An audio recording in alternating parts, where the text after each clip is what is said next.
What's up, YouTube? This is Hector. This is Drew. And we're from Not2NerdyEnt Entertainment. Today we're going to go over episode 8 for our podcast.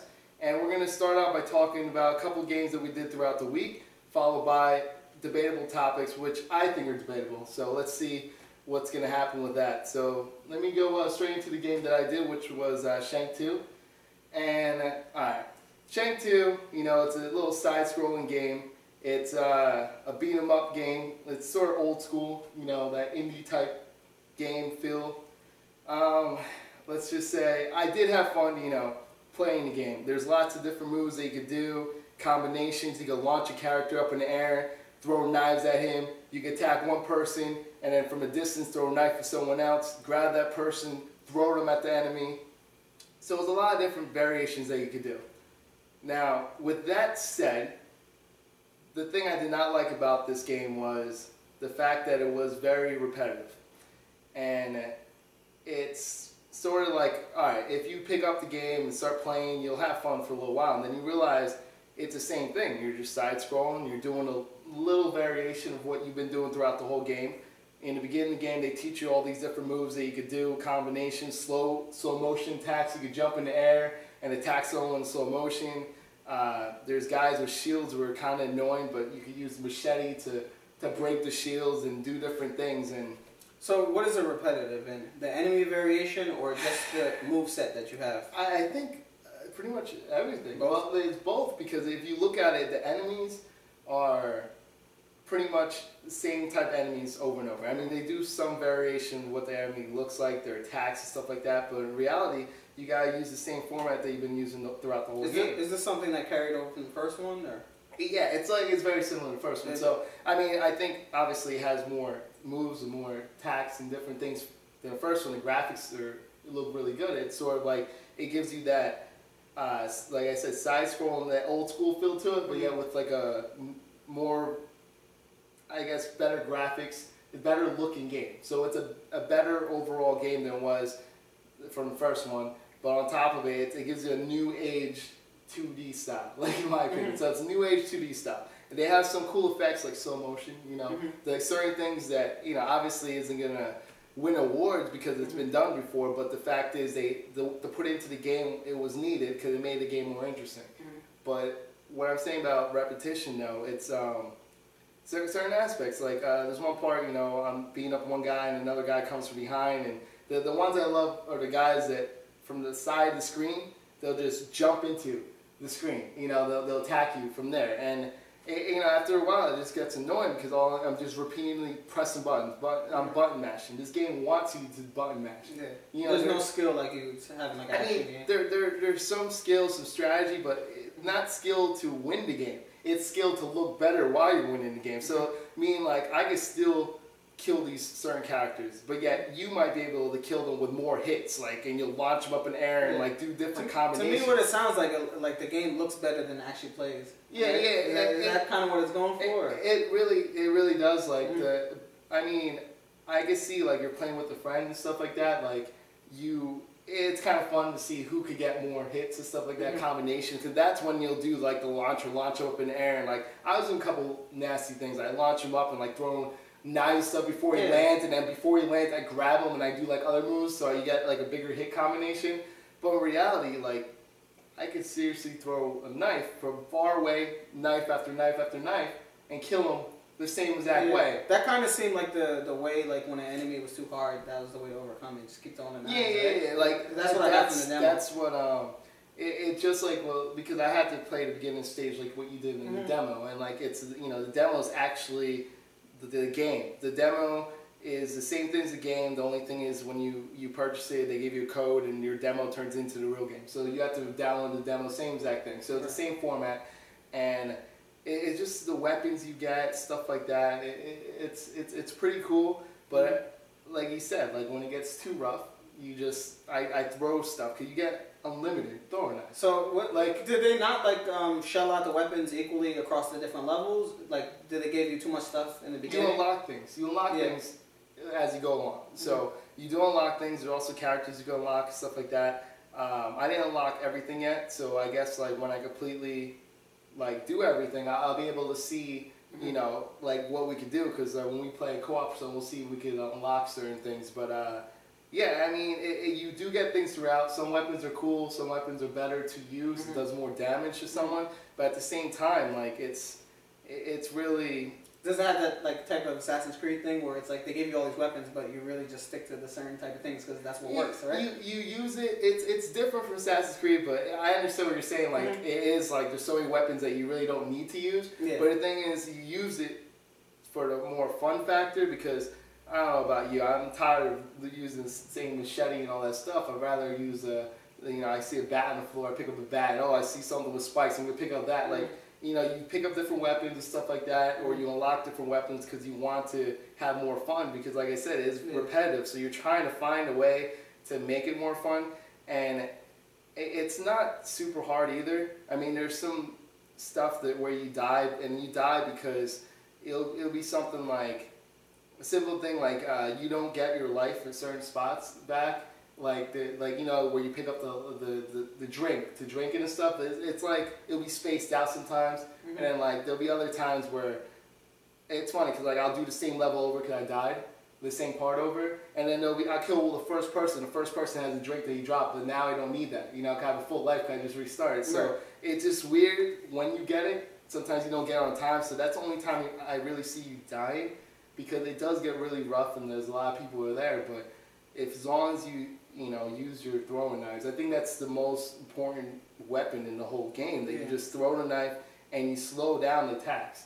You know, you throw and like grab one person. There's only two guys. If you hold one person and then you're throwing the knife from the other, if someone's across the screen, and you're throwing the knife the other direction while you're holding one person, so he can't move, and you're throwing another person. And then I also take that person and throw it at the person I'm throwing knives at to finish him off. And then if that guy didn't die, then I'll run over and kill him in slow motion attack. So like there's also a slow motion attack, you cut off their head. So it's pretty cool, some of the effects, but you gotta keep in mind it's more like a comic book style or visual type of the game. You know what I mean? It's like how are the bosses in the game? Are they cheap and frustrating, or are they pretty good? It's okay. I mean, sometimes there's certain things you can cheat with, like the throwing knives or your friends. You just gotta time it. It's really just timing. At least this game is more about timing and stuff like that. So, like I said, it's more older roots and 2D style games. So they have patterns and stuff like that for bosses that you have to follow the pattern and you have to beat it like that. So I didn't really have any problems with bosses or anything like that. I mean, if I was dying, it's because like I didn't know the pattern. It took me a while to figure it out. But once I figured it out, then it's like you just memorize and you pretty much won't get touched. It's pretty much a middle of the road game. Nothing excellent, but not bad about it really. So it's not bad. Like I really see you pick up the game. I mean, for what it's worth, I got it for $10.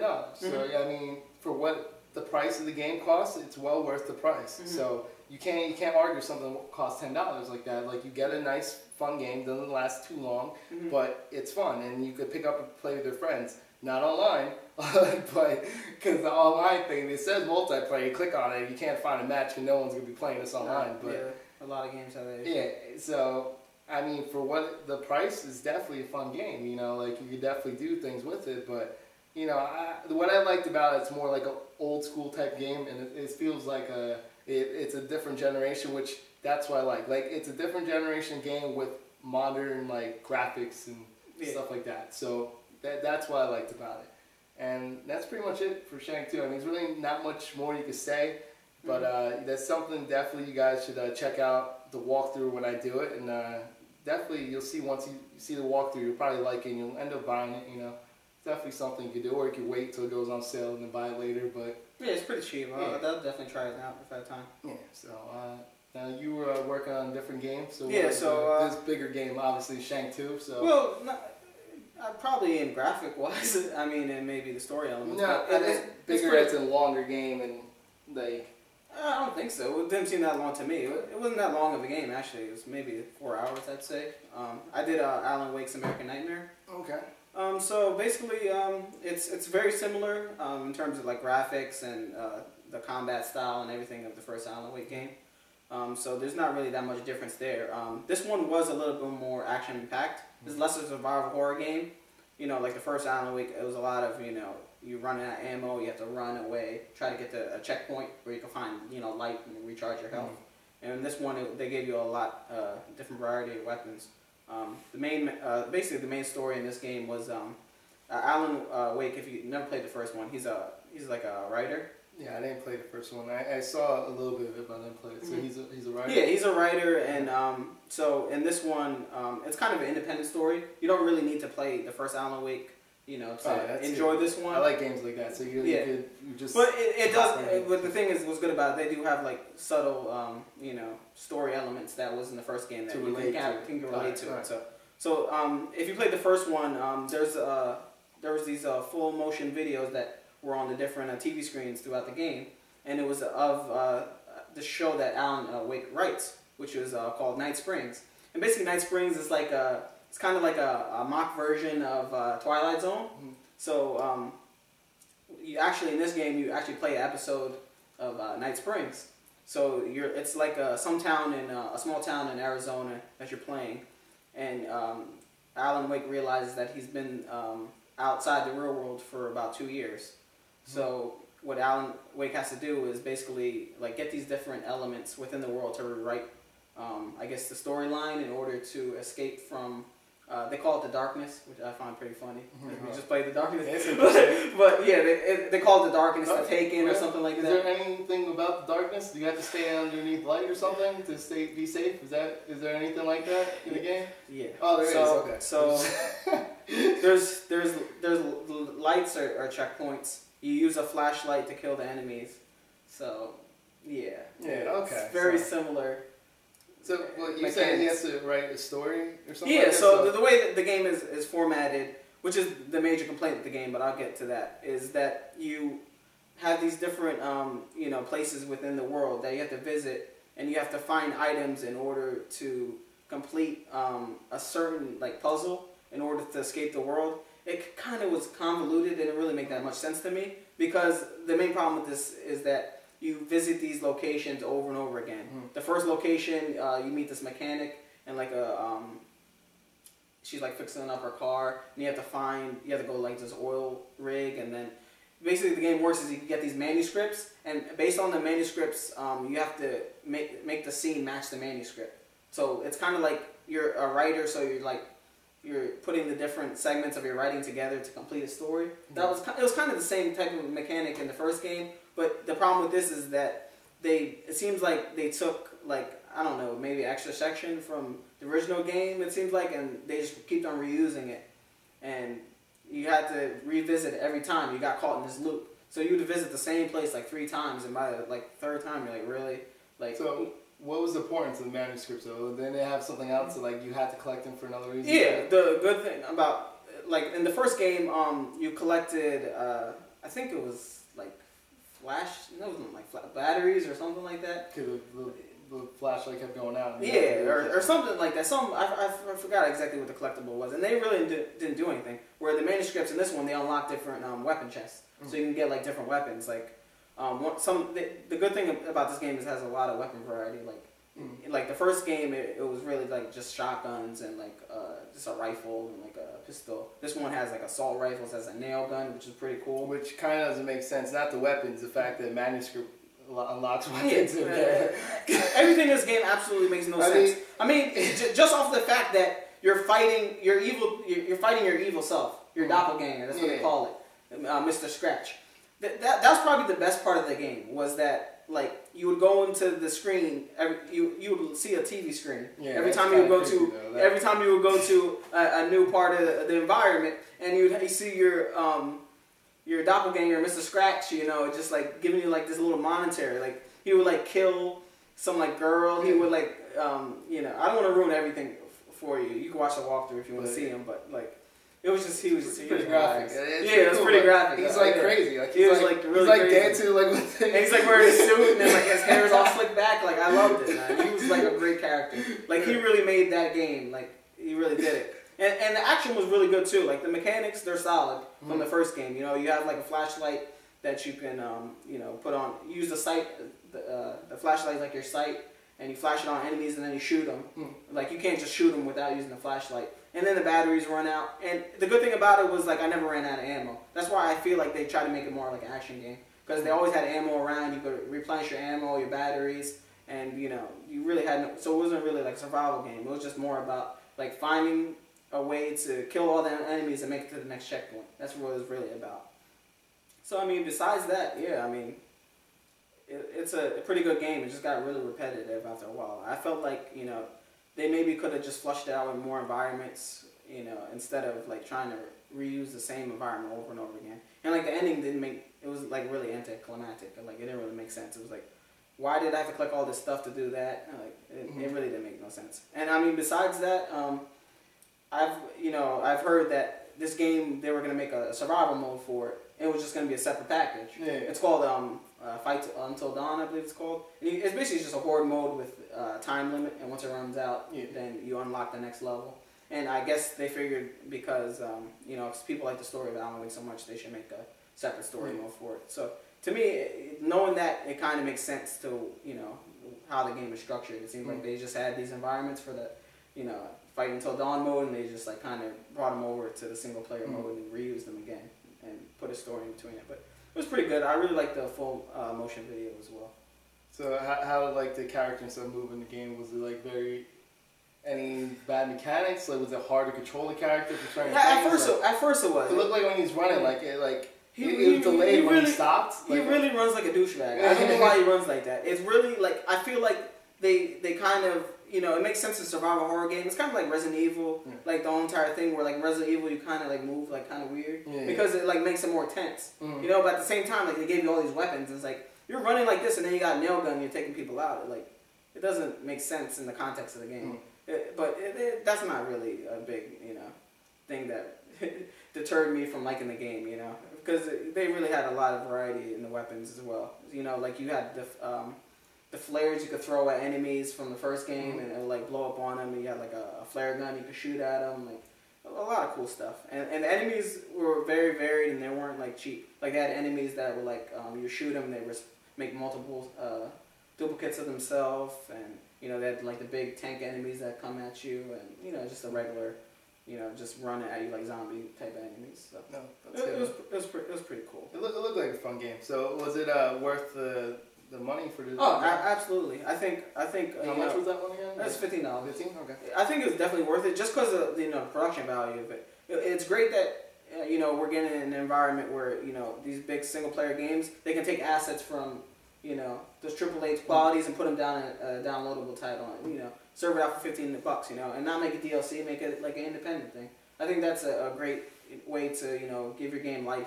especially if people are anticipating the sequel. That's a way to hold them over until they have a sequel and not forget about the game. I think it's like a great way. It's a great marketing tool as well. That's cool. So besides that, I mean, I don't have much to say besides that. I mean, because those were two smaller titles. Now we're going to go to a little bit bigger titles right now. So the other game that I worked on was UFC Undisputed 3. Now this game had a lot of hype going into it. Like a lot of people that are fans of MMA, fans of any fighting type of game. Not fighting like as in, Marvel versus Capcom stuff. I'm talking about fighting as in those boxing games. You got those wrestling. I guess you could compare it to WWE also, the way you fight like that, sort of like that.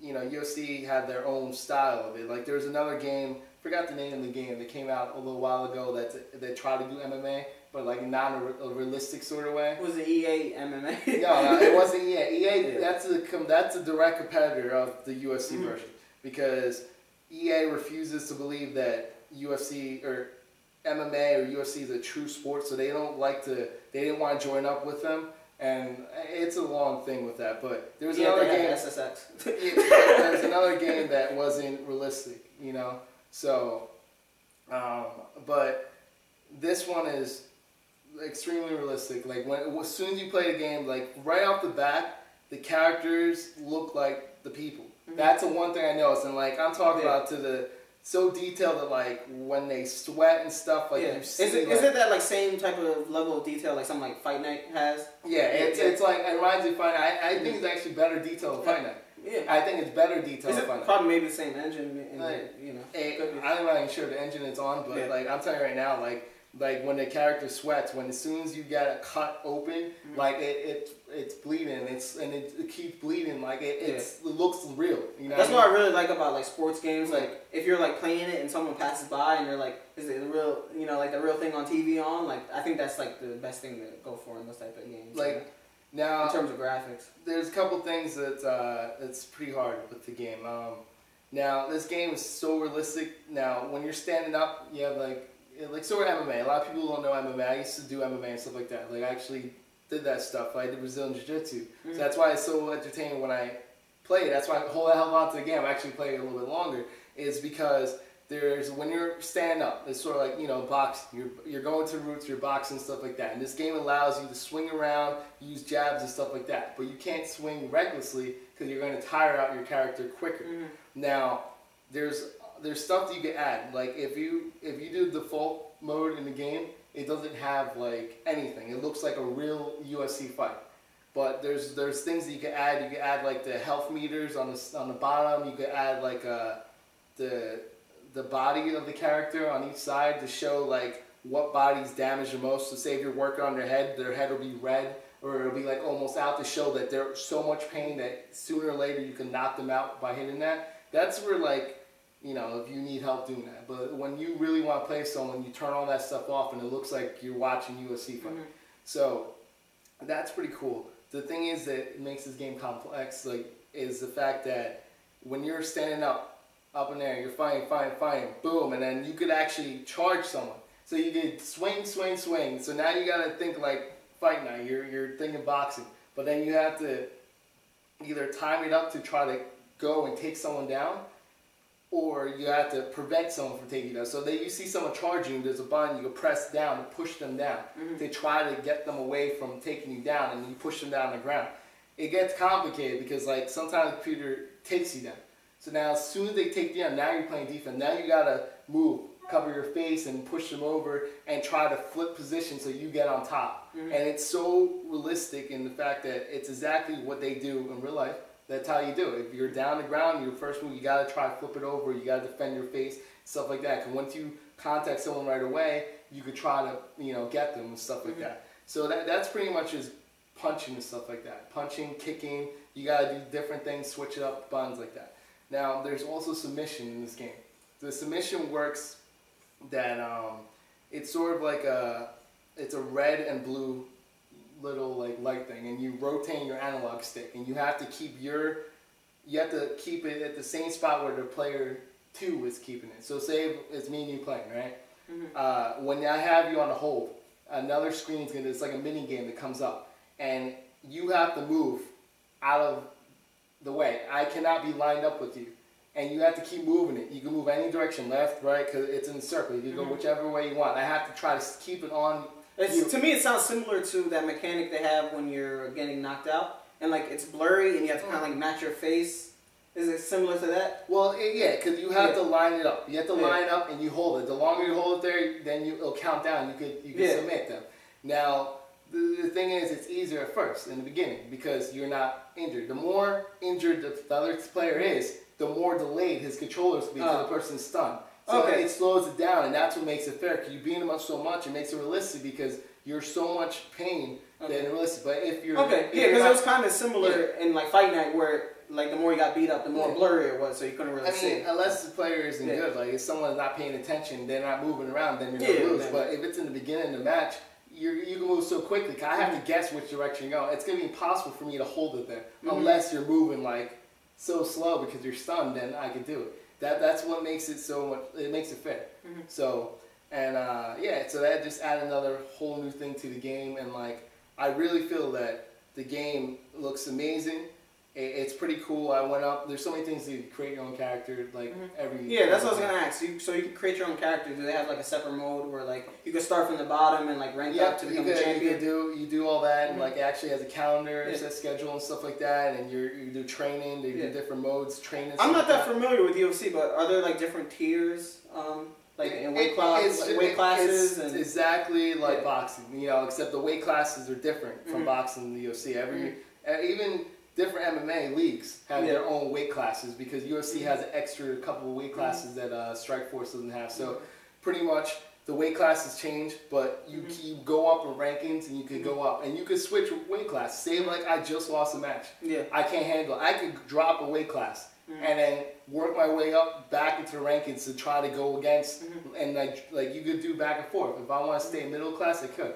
If I want to go up to light heavyweight, I could do that. How about customizing character? Like, are there different types of fighting styles you could have, or plenty of features, plenty of fighting styles. You can go Brazilian Jiu-Jitsu. Like that's one I stick with. 'Cause I like ground technique, and it's like it's a lot of strategy involved in this game. So when you select a character, create a character, you can select them whatever you do. But if you're selecting like what I did, Brazilian Jiu-Jitsu, that's ground technique. You gotta focus on ground technique. You gotta know. You have to stay with that the rest of the game, right? Yeah, you can't change it on the fly, or you can make him learn by training. You let him learn. He improves. Okay. So the way it works is you train a certain type of fighting style rather than you pick the fighting style and then you upgrade it. You could pick it in a way, but like when you're training it, he improves in all the other aspects. So like say like the ground Brazilian Jiu-Jitsu, like he's gonna be the ground technique and everything, right? I can improve. That means that I need him to do stand up because he's good on the floor. So once he take me down, I can do submission stuff like that. I'm better at that. But now I need to work on my stand up game because if you go against, for example, if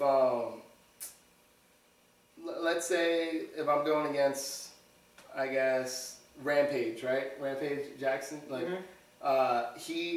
Rampage is a like swinging like he has a powerful swing, can knock you out with a punch, but he's not the best at ground technique, okay?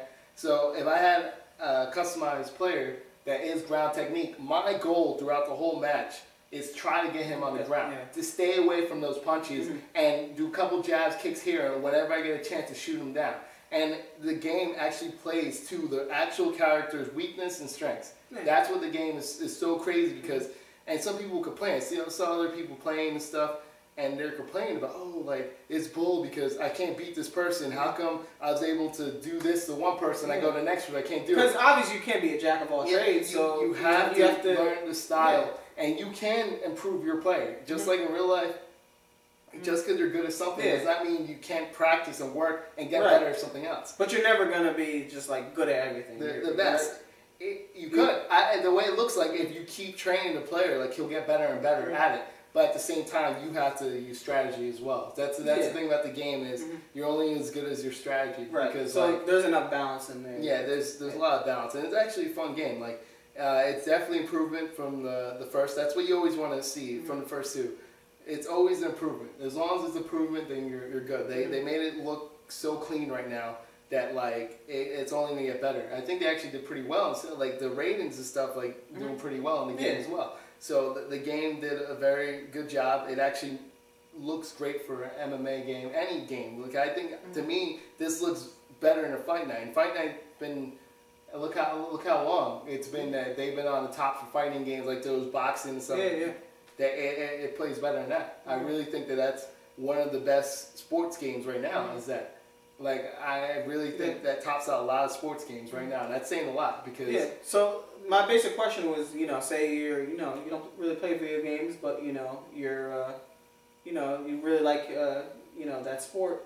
Is that something you can get into? That's exactly what I think. What's his name? Dana or whatever. The owner of UFC, that is his intent for creating this game, like these games.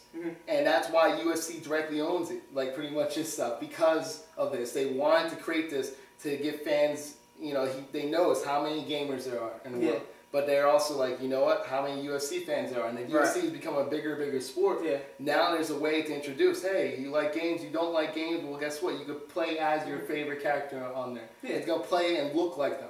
Why not do that against people around the world? I think it's important for it to have that ease for the casual people that are coming that really like UFC, and then have that depth for like a hardcore. And they have training mode. They can teach you how to do it. And that's the best thing about it. Like it lets you know how to do it. So anyone can pick up this game and play because honestly, it's not like a game that anyone's really played before. Because like better training mode than Soul Calibur. It explains how to do stuff, and even if you're not in training mode, there's also like the story mode, like when you're career mode and stuff. you're training in the gym, like you're doing punches, Oh, you're doing nice. kicks, so you actually practice what they're saying to do, and the coach is there in your ear yelling at you, and you got a sparring partner, and that's what it is. The sparring partner is there, and you can knock out a sparring partner. You actually train, and they're yelling in your ear, like saying what to do, like low, like drop down, like they tell you everything.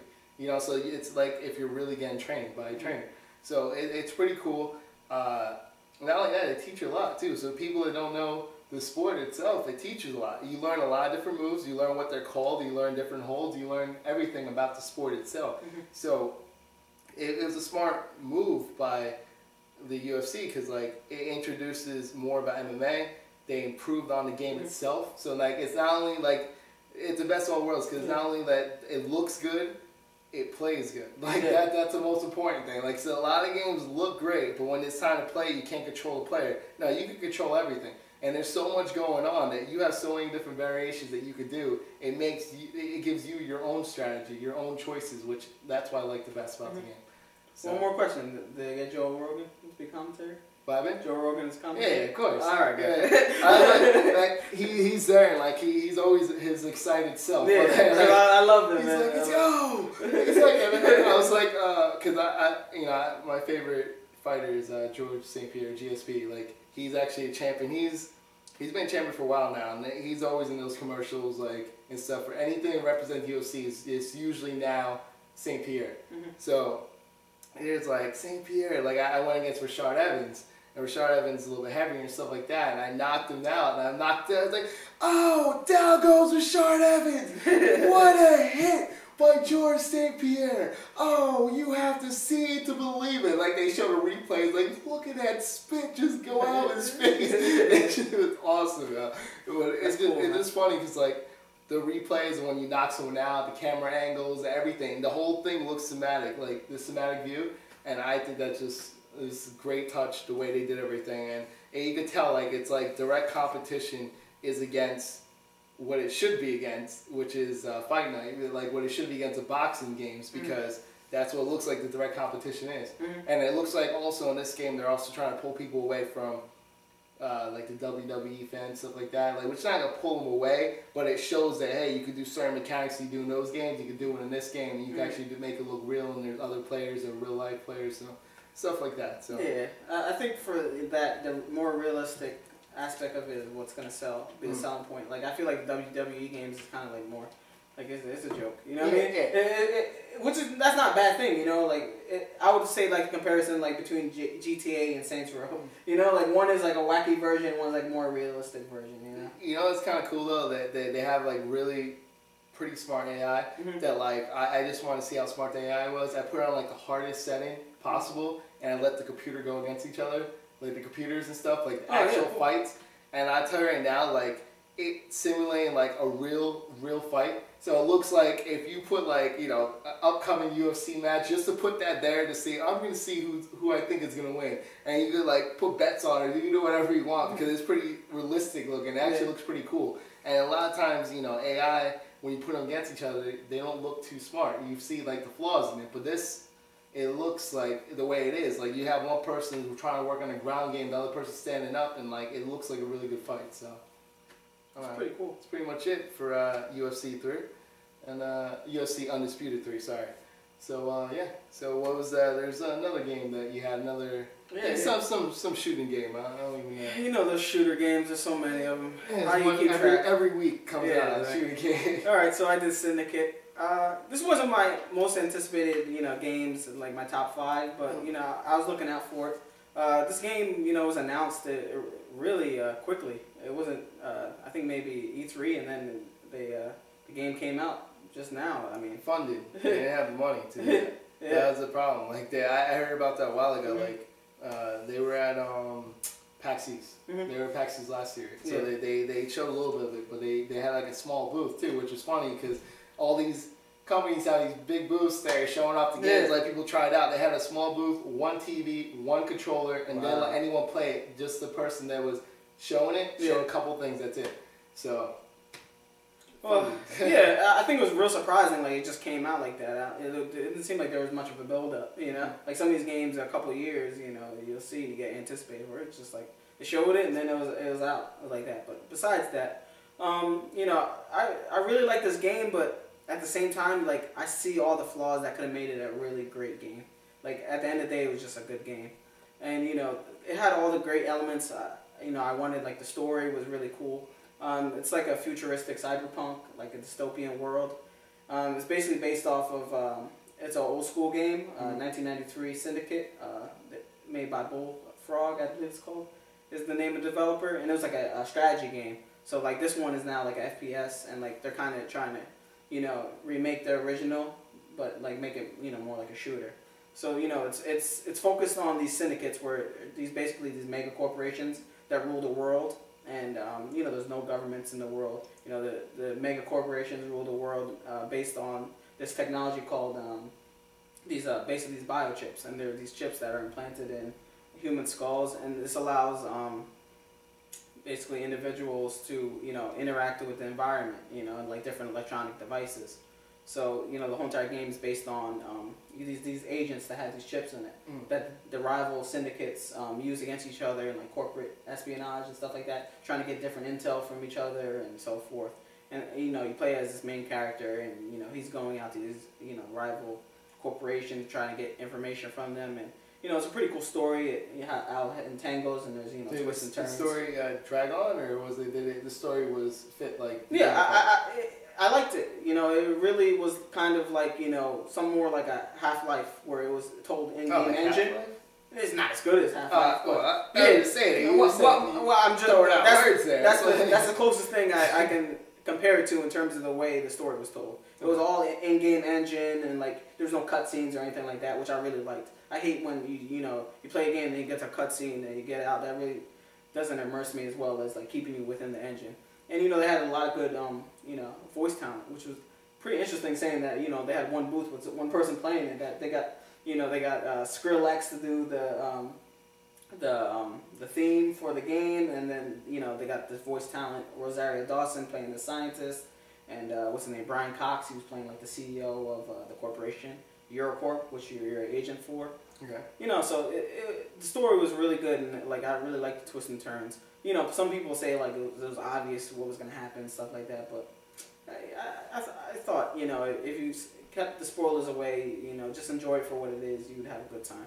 I also liked that, you know, the environments were like very, very, like, you would have like these clean, like pristine environments of the corporate buildings of the syndicates, like, and, you know, basically they'll have like these different rifts between the different classes, because you'd have the people who had you know, the chips, and you know, they would live in these nice environments, whereas you would have the people who didn't have the chips would like live in these city slums, like under things, and then they had, you know, they had like a cool little terrorist group that was against the chips and stuff, like, so they had that whole entire dynamic between, you know, the corporations and the terrorist groups and stuff like that. And that's kind of like what the whole entire twist in the story was kind of based on. But yeah, I mean, besides that, you know, the chip mechanic was basically the main mechanic in the game. It was called breaching in the game, and you have like 3 different ways you can breach people. So the way it works is like you're kind of like hacking into someone else's chip. Yeah. So the first one was suicide. So what the person would do is like you would breach into their chip, and they would, like, you know, ignite a live grenade and would just blow up you, themselves, and the people right around them, which is like pretty cool. Like it's the first one off the bat to show you. Then next one is persuade, where you have them, you know, fight on your side for a little bit, yeah. And then once they, you know, they do that for a little bit, like maybe, I don't know, 30 seconds or so, and then they take a gun to their head and they shoot themselves. So it's pretty cool. Like I really like those 2 mechanics and stuff like that. Yeah, just take themselves out with a shotgun. And besides that, the last one was called Backfire, and that one I didn't use as much as the other 2, but it was helpful at points. Like, the main reason you would use that, it explodes your enemy's weapon, so they would, like, fall back and get stunned. I would use that when people were, like, hiding under cover for a long time. I would just do that and then, you know, get to them. Besides that, what else did they use the breach mechanic for? Like, you could hack into turrets, kind of same way like Deus Ex's, and use them against other people. And they had like a lot of like interesting like environmental ways you could use it. Like there was one really cool part where like this guy was stuck in that elevator shaft, and he like breached the shaft and he came down and then crushed him. I thought that was like so cool the way they used that. And like towards the end of the game, like they had like these I really had a hard time describing what this was, but it was like these like objects that would come up, and they were like things you use in cover, and they used them like in the boss battles, and like the enemy would make the cover go under the ground, and you'd have to breach it to get it back up. So like you would have no cover if if it was breached. So it was really difficult. Like you had to keep your eye on the enemy's shields. So you just kept like lifting them and then like trying to get the enemy's shield out. Like it was a lot. It was like you had to multitask. Like it's like you're leaning against a wall and the wall's going, what the hell? Yeah, like it was nuts. And I think besides that, I just want to get the good stuff out of the way before I talk about the bad stuff, because besides that, you had all these great different guns as well. Like you had your standard, assault rifles, shotguns, pistols, and all stuff like that. The really cool thing about that was like the HUD had like how much ammo you had left and the clip size right on the gun. So it wasn't like a separate thing in the corner or something like that. I thought that was really visually appealing and helpful. And so they had some real interesting. So the gun itself had a counter on it? Yeah, it had like a number. It said how many clips you had on it. Like the gun itself had a counter. It was just like a number, right? I think it's supposed to be like based off of your chip. You could like read stuff in the environment, like everything's cyber or something. I don't know how they explain this. Like that in the future. Like, oh shit. That's just how it's gonna be in the future. Don't worry about it. Yeah, so how many shots you left? Oh, according to my gun, it says 4. See, this is the thing. You're worrying about the numbers on the guns, where they have freaking guns that you lock onto someone and shoots around the corner. That's less believable than the freaking numbers. They had that shit from what movie? The Fifth Element. Yeah. Like you ran into like the replay button, so like he's like and it's still going that way. Yeah, that's why I kind of put in the review. It's like Equilibrium and the Fifth Element and the Matrix. A lot of those different cyberpunk. It was like that type of experience. I love that stuff, man. Like besides that, you had like mini guns, you had rocket launchers. Another cool thing I liked the grenades. We're talking about Jersey Shore grenades. Or we're talking we're talking about them grenades that blow shit up. See, I try to do a show with this guy, man. He always ruins it, man. Interrupting me with stupid. We're from Jersey. You gotta specify which grenade you're talking about. All right. After that, he needs a little water break. See that? Yeah, I had enough of you. But so the cool thing was like most FPSs they have a dedicated button for grenades, so you had to hold down basically like the Y button, and that would change the. You didn't have dedicated button for grenades? Yeah, like most FPSs you have like a button that you can hit and throw out a grenade while you keep your weapon out. Makes sense. But not this game. Like you would totally switch to that grenade, like and you wouldn't be able to have a weapon at the same time, and then you throw the grenade that way, which made it really clunky when it came to trying to shoot at enemies and while you're throwing grenades and so forth. Cause that was the only real thing I hated about the grenades. Besides that, there was some pretty good mechanics that they used for the breach ability. Okay. Like they had one segment where the guy was stuck in like an elevator shaft, and you could breach the elevator shaft and it would come down and it would crush him. Oh, that's pretty cool. They had a bunch of different ways they used that mechanic.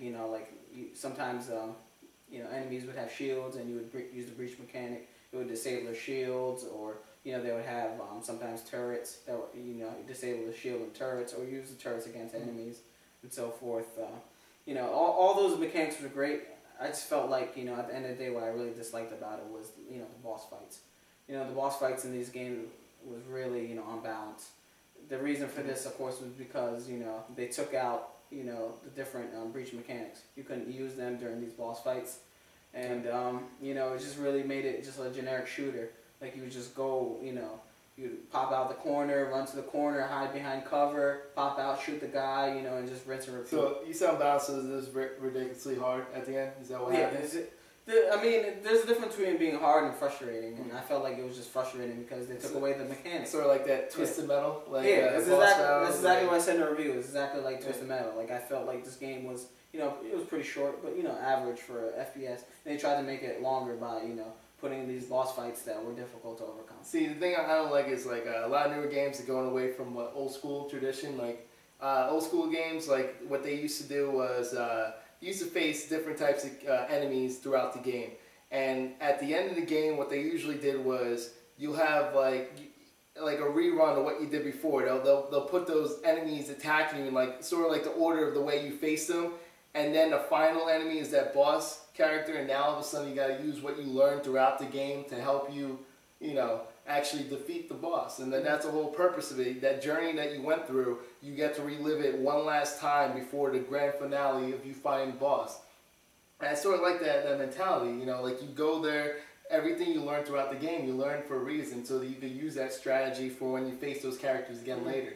And I think a lot of newer games go away from that strategy. They have that new type of system where they're just like, you know what, everything has been too easy so far in this game. To make it hard, I'm going to seriously take away certain weapons. I'm going to take away certain mechanics that you actually got to use throughout the game just to make it harder. Why would you take away things that we use throughout the game? I thought the whole purpose throughout the game is to get used to accustomed to learn new techniques and stuff like that. So when it comes to the boss battle, you get to use what you learned throughout the game. Why are all these games going away from that? Like, it makes no sense that I kind of feel like I'd rather have just, you know, more variety of enemies using the same mechanics than taking the mechanics away and then it's like giving me one hard boss. It's like what you learn, I'm going to take away now. Yeah. So everything you did before is a new type of game now. Why? I sat through this game. I want to beat this game. I don't want you to create a new game at the end of the game and be like, oh, now you have to do this. Like, come on now. I sat here, I paid my dues, and then we finished the game. At this point, I just kind of feel like FPSs don't need boss fights.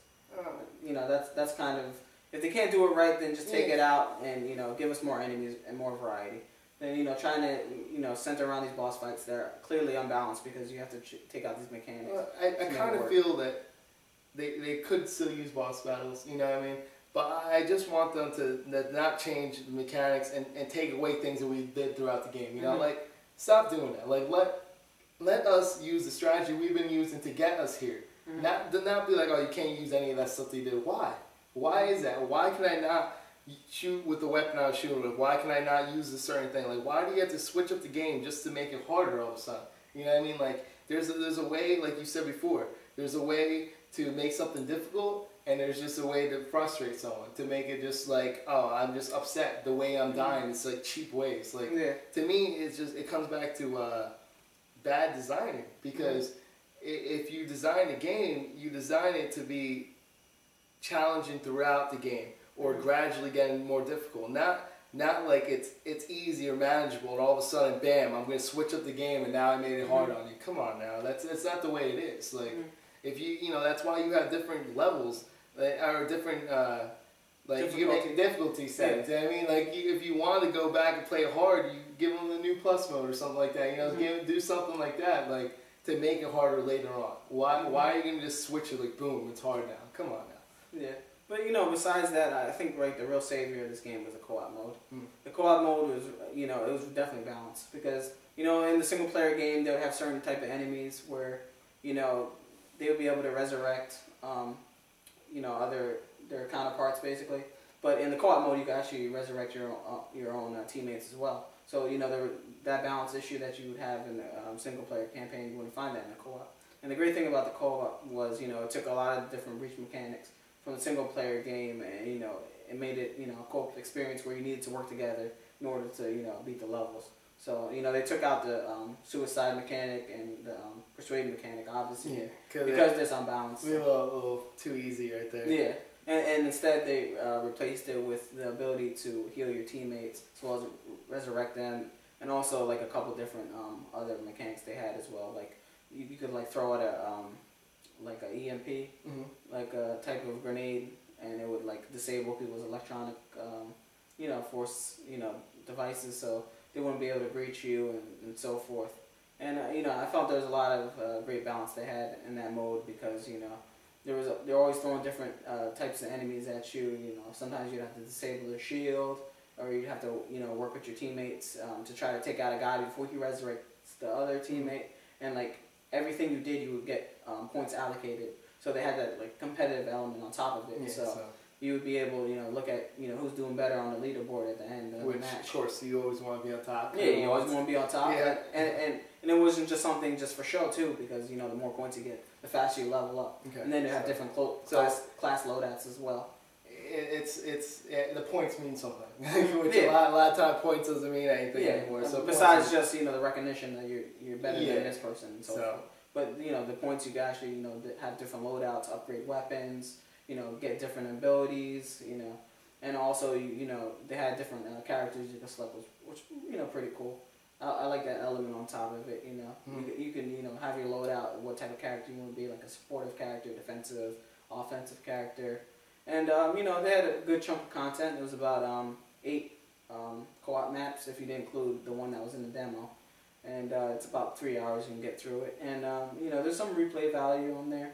You can try to level up and do it on a higher difficulty if you want to do it. But at the end of the day, I kind of felt like they could have did without the single player. As much as I like the story and stuff like that, I think the co-op mode was really what made this game shine. And like if they had it at a lower price maybe, and had something like Left 4 Dead where it's just like a straight up co-op mode, like I think this game could have probably did maybe a little bit better in sales. A lot of first person shooters could leave out the single player campaign because. In the end, they're just short. And a lot of people enjoy co-op and online more. So it's just that's where the genre's going. I mean, I think that core single player FPS experience is not something people are really looking for. And it's nice that it's in the box as well. But I mean, a lot of those are a weekend with Redbox and get through it. And what's the point?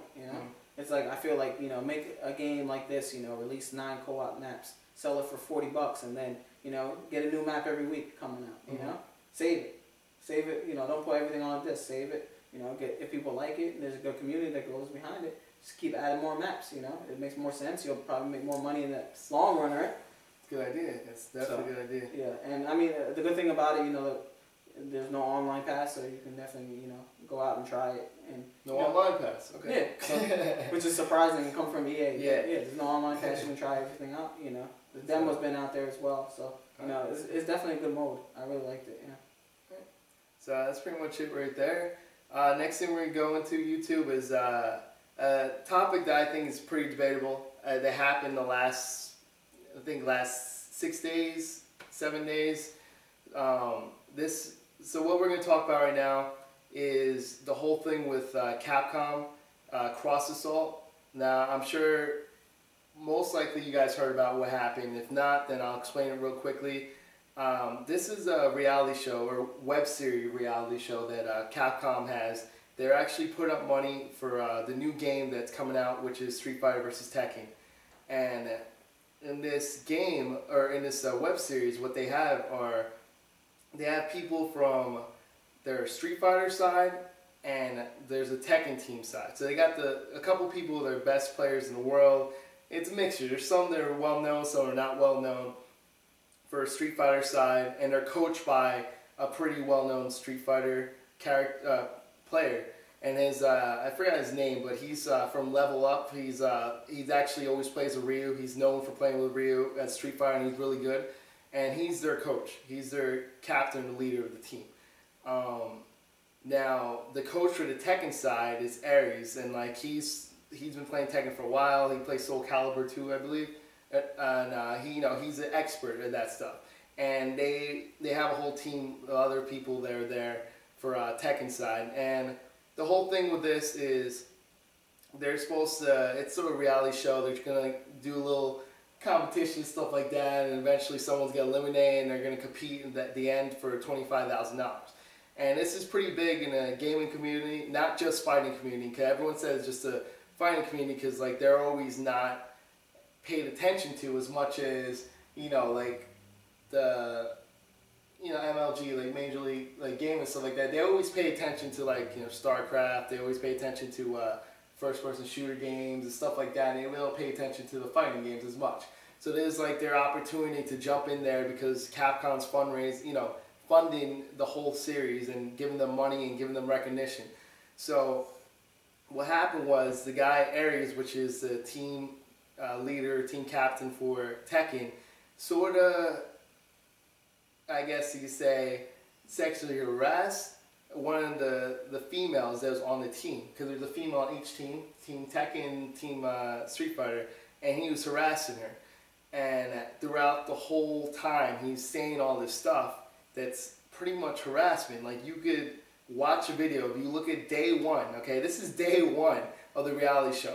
Look up day one over there, and you see that all he's doing is saying all this stuff of harassment. I'm talking about he's asked for what's her bra size. The viewers want to know the bra size. They want to know, like, they want to know what you smell like. And he's like, if you lose this match, I'm going to walk over there and smell you. He also said stuff like, oh, I want to see you. You know what? Maybe you and the other girl from the other team should go mud wrestle. You know, you got, like, being all this stuff sexually. And, like, she's over there laughing and stuff like that. But in reality, like, obviously, you know, I don't know how I would react if someone did that to me. I'd probably try to laugh it off too, because you got to keep in mind, she is under contract and she has to go on the show and stuff like that. So that's bad alone. Like, this person's Miranda, I forgot her last name, but the point is she's Super Yen, whatever. That's her gamer tag, and she's pretty good at teching, you know, but this guy was so bad to her that eventually, towards the end of the show, she forfeited the matches. Not by forfeiting, she literally purposely lost the matches to let it count against Team Tekken on purpose. Now, the guy, which is the head of Twitch TV, forgot his name, the one that owns Twitch TV and, like, the whole thing, they're actually streaming all this. You know, they had a partnership with Capcom. They're streaming the whole series, you know, on Twitch TV. And the guy from Twitch TV, he asked Ares and said, he commented about the whole sexual harassment. Don't you think that's too far and stuff like that? And Ares got offended. And instead of saying, you know, get an opportunity and say, oh, well, pretty much, I'm sorry if I said anything the wrong way. No, he says that everyone in the fighting community does that. He said, like, he brings it back to the days where people went to arcades and stuff. Cause there's an arcade by my house, like, it's 8 on the break, you know. It's an arcade, everyone used to go there. Back when I was younger, like, you have to put up money, you have to pay your dues to go there. You get, people trash talk all the time.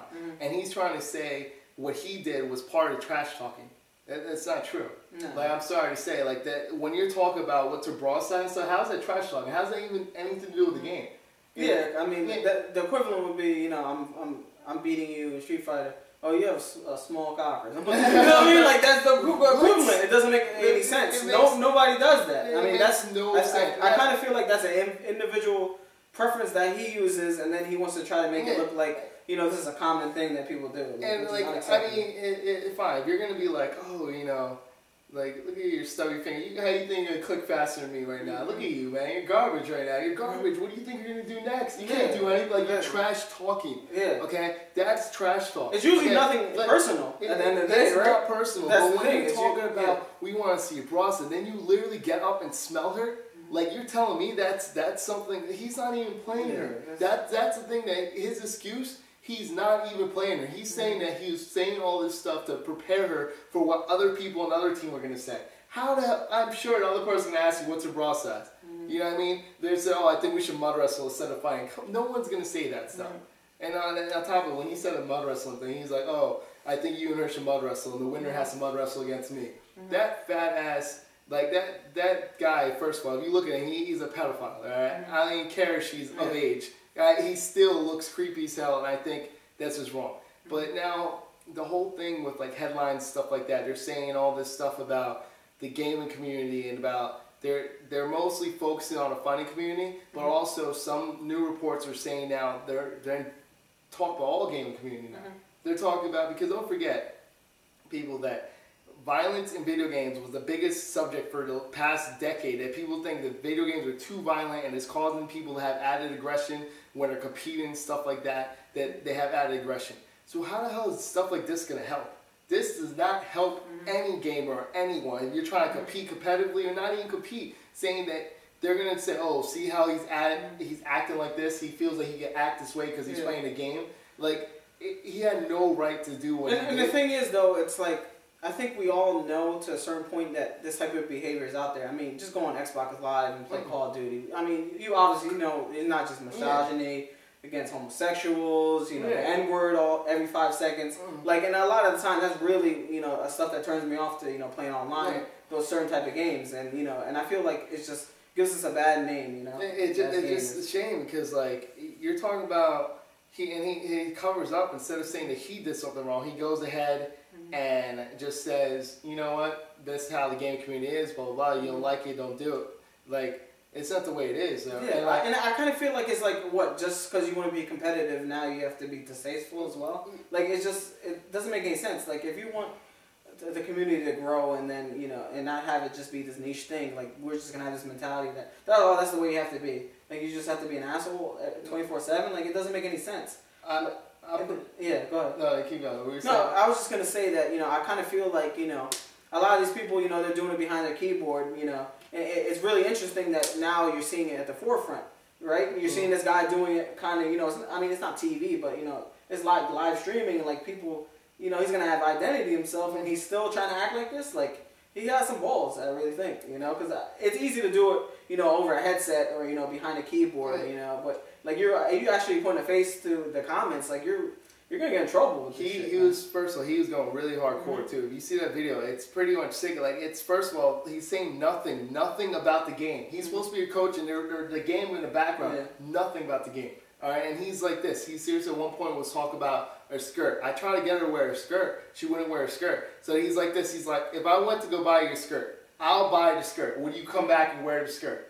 Just for our viewers to check out your legs. Would you come out? Like, he's talking about going back to buy a skirt and everything. He's going hardcore. She's like, no. And she's trying to fight. And he's like, and he keeps egging on and on and on. And she kept saying she has a boyfriend over and over again. You know, she has a boyfriend. He kept going on and on. And just, it was really weird. And like, he just totally stopped focusing on anything but her. And the thing that gets me upset besides that, first of all, I like treating women with respect. Right. But besides all that stuff, on top of it, Capcom over here. Okay, people kept criticizing Capcom. Oh, you know, Capcom's all about the money. Like, there's all these games and they're not like advertised as much. They're not putting money into the game. So here comes Capcom, right? They put money into this little web series that they have. You know, they try to make it look good. They even give out a prize, $25,000. I don't know if it's directly to the person or it's cash prize, whatever. They put money up, okay? Here comes Capcom, doesn't always do this stuff. And now they do what they're going to do for the gamers, right? Now all of a sudden this happens.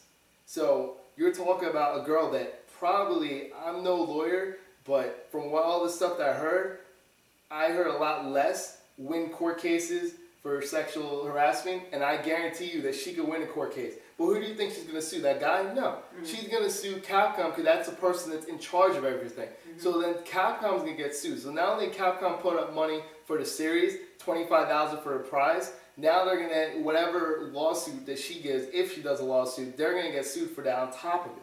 So now, do you think Capcom's ever going to want to donate or do anything like this ever again? This could have been something that, if it turned out big, who knows? Yeah. Who knows? There's a lot of viewers, because there was a lot of people watching it, they said. Who knows? If this turned out to be something big, could have went on TV, could have been like a little TV series eventually. And not anymore. So what's this going to do? It's going to prevent other people from sponsoring gamers. Because they're going to be afraid that they're going to have to, they can't control what people say. You know, I still blame Capcom in a way because Capcom didn't have anyone else there to say, can't say this on camera. I mean, did they cancel the show now? No, they had to finish it. They finished it. They went on. Even Capcom gave like a half-assed excuse to apologize. They said that we handled it or whatever. They never explained what they said. Like how did they handle it? Exactly. They never explained it. So that got me a little upset. But the whole thing just is really bad. You know, it's just, to me, I don't like the fact that it makes every gamer, not just a fighting community, it makes every gamer look bad. Because it makes these stereotypes, right? You know? Because they already have stereotypes in gaming already, that the violence in the game is so bad that people act like the way that they don't normally act. Because they think they're still trapped in that like alternate reality, and they're not paying attention to this real life. And here goes this idiot that says stuff that he would not get away with in any other job. He would not get away with. And the thing is, this is my thing with it, is that, you know, we get into this, you know, thing where like gamer is like a bad word, where it's like, you know, you watch movies, you don't hear people saying, "Oh, you're a movieer" or something like that. You know what I mean? Like, it's just a hobby. You know what I mean? And I feel like, you know, people cannot separate a person from, you know, what they enjoy.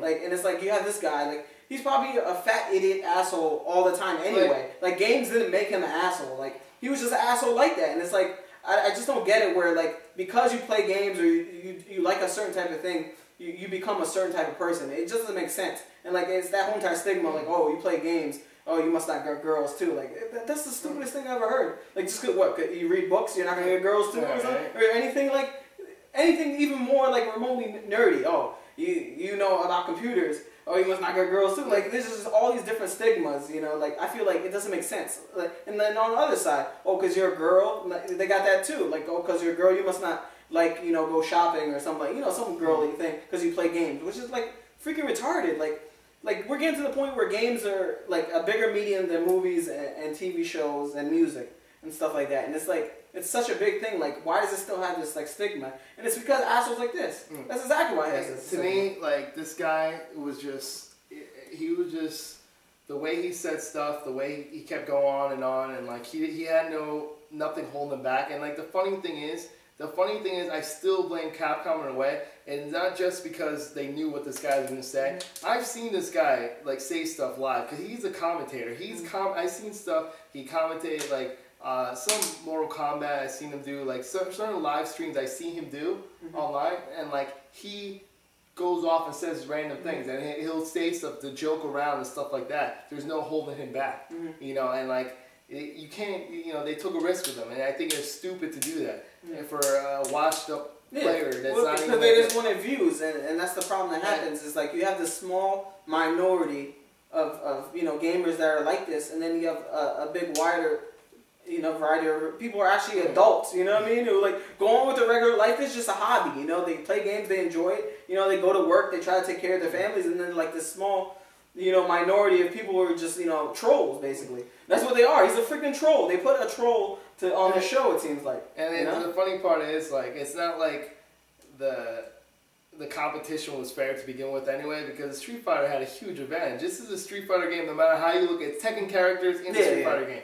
So it's still, you can't do the 3D elements that Tekken has in the game. So those people that are the star Tekken players, like they also, some of them know a little bit of Street Fighter. So that's why there was someone who were able to switch. But in reality, you're at a huge disadvantage anyway. So you got this idiot that acts the way he does, and he doesn't even know what the hell he's talking about, it sounds like. So like, to me, it's just like, I don't know, like as a captain, he's showing anything. The guy from Level Up, the one for the Team Street Fighter, giving advice left and right, just encouraging his team. That guy is like a great like player, and let alone like coach. Like he did what he's supposed to do. I think that's what Capcom was aiming for. And it's funny because now it's gonna be a whole nother thing. Capcom's gonna not, you know, take responsibility, because they're gonna be like, well, if you see like our side, the Capcom side, which is Street Fighter, was the ones that behaved. The ones that didn't behave was the Tekken side, which is Namco. So like technically. That's what it might be like that. I don't know, but that's pretty much all I have to say about that. I know that's debatable, because I saw some people online say that some people poke fun of it. You know, some people are like, "Oh, well, I agree with him. You know, if she shouldn't be able, if she can't ditch or whatever." No, there's a difference, man. Like anyone that says that either never had a mom, never had a sister, and never had a girlfriend. Because if you ever had any of those, you would know that. You cannot treat or talk to a girl like that ever, and like it's a difference if you're playing a game and you're insulting her or talking about her that has to do with the game itself, you know, but not something that aside from the game, you're not even looking at the screen and you're talking to her and you're talking about her body and making her feel uncomfortable like that. No guy has a right to do that, and like I'm not. To me, I feel like you're less of a man. Like if you actually, you know. What, you're afraid you're gonna get beat by a girl? Like that's because that's the worst thing that could ever happen. You get beat by a girl. That's what it seems like to me. Like that's what they're really afraid of. Yeah, it's like, and there's like a lot of like I've noticed like there's a lot of people like as soon as they hear like a girl voice on like an Xbox Live, they'll all leave the match. I'm like, really? Like, really? You're that scared to play a girl? But then like, again, really? like there's a lot of little boys that sound like girls too on Xbox. Yeah, that's what's probably funny too. Because how would you know? Like, that's so stupid. Like, really? Exactly. Like, it could be like a 12-year-old boy. Like, you know what I mean? Like, it's one kid I was playing Modern Warfare 3, and the kid like, he's like, ah. I'm like, what the heck are you doing? He's like, oh, nothing. And then I'm like, all right, whatever. And like, I'm like, cause it said like the man, like something, some number. I'm like, you're a man? He's like, yeah. It's like, why? Like, but he said like a high pitched voice. It was so funny. Like, oh my god, wow. Yeah, but on that note, since we're talking about that type of subject, I want to bring up, there's another story which is, in the same vein. It was revolves around a Bioware writer. Her name's Jennifer Helper, and there was a Reddit post, and basically, she was commenting on games, because she's a writer. It's from her perspective, and I definitely understand it. And she was just the only comment she said was, in most games, gameplay is the main focus, and then you have the story elements like a cutscene or something like that. And in a lot of games, you can skip the cutscenes and just get directly to the game. And what basically she was saying was like, I wish there was a game out there where I could have the story and then I could skip the combat sections if they weren't good. Which is that I think that's a fair assessment. I mean, a game like LA Noire is a perfect example, right? You could skip all those combat sections, and I thought that's great. Someone who's wants to get into games, doesn't want to learn how to shoot and cover and all that stuff like that, just wants to play for the story. I think that's great. That just makes games more accessible and so forth. So the flamers and the trolls come out talking, she's the reason why Bioware games suck now, and they're focusing less on the combat and more. She's the reason why in Mass Effect you play it as a female, and there's gay characters, and there's homosexual relations, and all this other crap. And then they're saying, I hope she gets cancer, and like just going way over the line. But the great thing about this is like, a lot of professional people, they kind of look at the internet community. They say, we're not even gonna dignify this and respond back to them, but not this woman. Like, she really gave it to him, and I definitely give her, she got some cojones on it for that. She basically, she put a comment back to all these flamers, and she was responding back to them, and one of the comments was like, at the end of the day, you guys are just mad because I have two things you'll never have, and she was like, a job and a vagina. And I thought that was just great. A job and a vagina. I just thought that was like one of the best ways to get back at them. Like, what do you say after that? Obviously after that they're gonna keep going at her even harder. But I really felt like I was glad someone stood up to these people, because it's just ridiculous. Like they're a small but vocal minority that really makes the gaming community look bad. Just like this guy Aries. And it's a real shame. And I'm glad Bioware, they came out and they said, we support our writer and all that stuff like that. And, we feel like comments about her getting cancer are inappropriate and stuff like that. And I really felt like they support their employees, which is great. So I mean, it's just the way it is, and I guess it's life, Yeah. And that's pretty much life for everything. It's not just the game. Like, people act like this throughout the world, and like you can't expect anything different. But the only thing you have to realize is not just gaming community, anything. Don't judge someone because one small amount of people are doing it. One small minority it doesn't represent the whole entire community. Whether it's gamers, whether there's a certain race or whatever it is, like you cannot like be like, oh, this person did this, therefore all of them are like that. It's not like that. And we all joke all the time. We make little comments, but there's a line that can be crossed. And obviously this guy Eric crossed the line. It's in context. It's the way you do it. Okay, you're saying something to joke. I make fun of you. Like sometimes people say something about race. Sometimes people say something about religion. But like, it's the way you say it and how you say it. Everyone knows that the race, religion, none of that's funny. None of that's funny in real life. A lot of people say things making fun of a game or something like that. You're saying it as the game. Like when I do a walkthrough or something, I might poke fun. I might make a joke. I might say something about race or that guy sounds a little homosexual. But at the same time, it's not like I don't mean it. I have nothing against gay people. Nothing against any race whatsoever. Like, it's just like in context, it's supposed to be poke fun a little bit, like in context. Just like comedians, other people do that as well. But I do not like the fact that people categorize people just because someone does something wrong. Everyone has to, do that. Cause if you don't believe me, look up Capcom reality show or Capcom Cross Assault or whatever it is. You're gonna see different things. Like Google it, and then click on news section, and then you're gonna see a whole bunch of different titles saying they're trashing gamers, they're the arcade players, and it's gonna trash a whole genre. This whole thing is putting it down. The media is doing it. I'm talking about Forbes magazine. There's a Forbes, and the internet Forbes.com said that right there. They're like, oh, gamers and stuff, how gamers act, and like they mentioned the whole thing about violence and how gamers act, and it was just a whole mess. So that's pretty much it for podcast today. Well, on a lighter note, we do have one more. You want to add one more thing? We have one more thing. I mean, this little announcement came out a couple days ago. I don't know if you heard it. Oh, I didn't know. And you should definitely know since you did a walkthrough for this game. Oh, really? But did a walkthrough for a previous game in this series. You know, they announced that not officially yet, but leaked out Assassin's Creed 3, right? So on a lighter note, I would like to close that out rather than talking about all this misogyny in the game. And talk about a game that's what's going on with the leaked story and what's going on with the game. Basically how the story came out. There was a leak. Was Best Buy? It's supposedly how everyone said it was. You can never trust the media, but what happened was someone at Best Buy convention or something. Best Buy usually has like these meetings or conventions that they pretty much tell you what's gonna come out at a certain time. So like it's sort of like those gaming conventions, stuff like that, but it's a little more smaller base. The reason why, because they want their employees, or I don't think it's like normal employees. I think it's mostly managers. I'm pretty sure it's gotta be managers or assistant managers, and they want them to understand what's coming out. So when people ask them questions, they'll the Justice they leaked out. Someone took a picture of the images that was on Game Informer. It was supposed to be on the Game Informer that's going to come out for where they sell at Best Buy also. Right.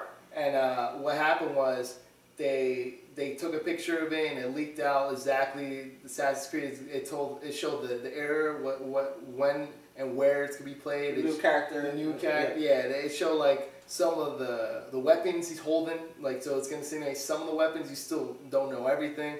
But it sort of shows like the different types of things that will be used.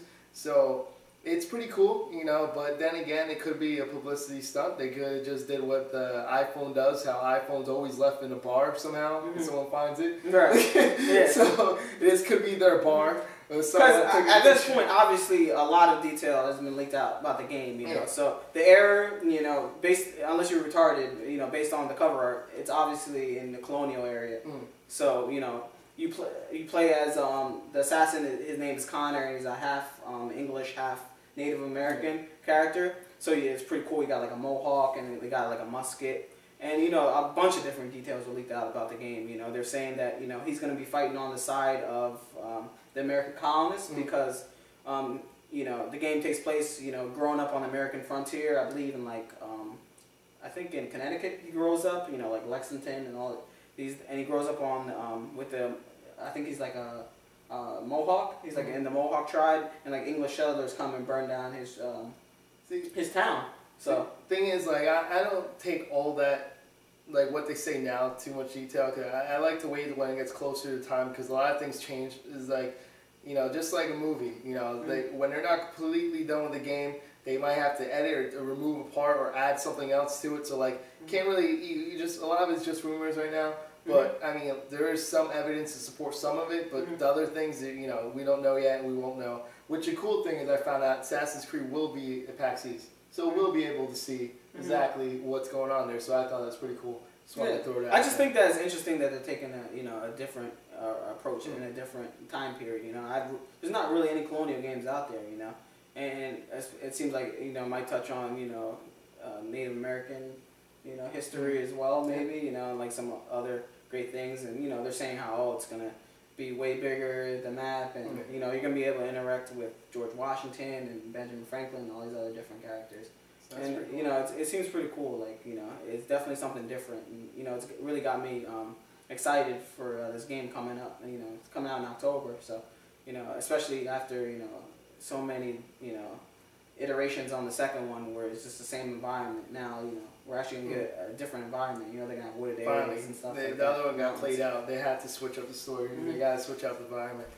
But, yeah, I think that's, now that's pretty much it, right? That's it? We got it? All right, we're good. So, last thing I want you guys to do, the question we have for this podcast is, we're going to go right back to the story with the girl and all that stuff, the whole situation that happened to her. Do you think that this is something that all gamers do? Do you think that it's right for what Aris did, the way he treated her, and do you think that really was sexual harassment, or do you just feel that, you know, it was just part of the gaming world and it's right what he did? So pretty much on the section below, that's the only thing we want you to answer right now, just to do that. Also with it's sort of that, and also with Drew's story, the other story that he said. Do you think it's right how the people, the trolls, or some of the gamers, that what they said in regards to the lady? Do you think that it was right that what they said and all this stuff? You know, they even said something as harsh as like cancer and stuff like that. Do you think that something was a joke? Or do you think that that's something that should be taken seriously and people shouldn't be doing that? So, it's pretty much it, and I guess that's about it. So we did pretty good. Yeah, so what we got coming up for the site, Hector? Well, we got different things on the site. We're trying to rework our website itself. So that's something that you guys will be able to do, so you can go see our reviews. That I will be posting a lot of reviews this week. But hopefully it'll be a little more organized when I put it on the site. So definitely go check out our site, Not2NerdyEnt.com. We also have upcoming games. I will be doing Street Fighter versus Tekken. You know, yeah, which I'll be doing the big one, Mass Effect 3. That's coming out. Mass Effect 3, and like those are pretty much the two games that we have for a little while, and we're not gonna have a game for a little while after that. Yeah, but for the month of March, we're gonna have that, and you're also gonna do the Resident Evil. Resident Evil Raccoon City. But I mean, that's still like 2 weeks afterward. But pretty much, it's right now. It's just gonna be Street Fighter. I'm also gonna do a little bit more UFC also. So that's another thing. Since that's, you know, that doesn't take too long. I'm just gonna do primarily matches. I'm even gonna do matches online now. So yeah, and I'll try to get work done hopefully for Mass Effect 3. It's a little small, you know, Xbox Live title. So try to get that, you know, a little title before we get Mass Effect 3, because that's going to take the majority of my time. You know, that's the only game I got so far for March. So, you know, besides that, you know, we'll see what's coming up in the pipeline for games. But you know, it's a pretty big month. Definitely. So pretty much, since we're gonna have you know, not as much footage up online, definitely this is your chance as viewers to actually go back, check out videos, catch up on stuff that you haven't seen yet. Definitely go check it out. You know, like us. Do whatever you gotta do. Leave comments. Yeah, definitely leave comments. You know, but definitely, you know, check everything out. You know, if you don't feel like going scrolling down and look all the videos, just go to our website. We do have everything separated, organized there for you. Yeah, just check out the playlist. That's the best way I think to view it. That's definitely the best way. So I guess that's about it. So I'm Hector. This is Drew. And we're from Not2Nerdy. Sorry about that. Screwed up a little bit. Not Amular. See you too. We're out.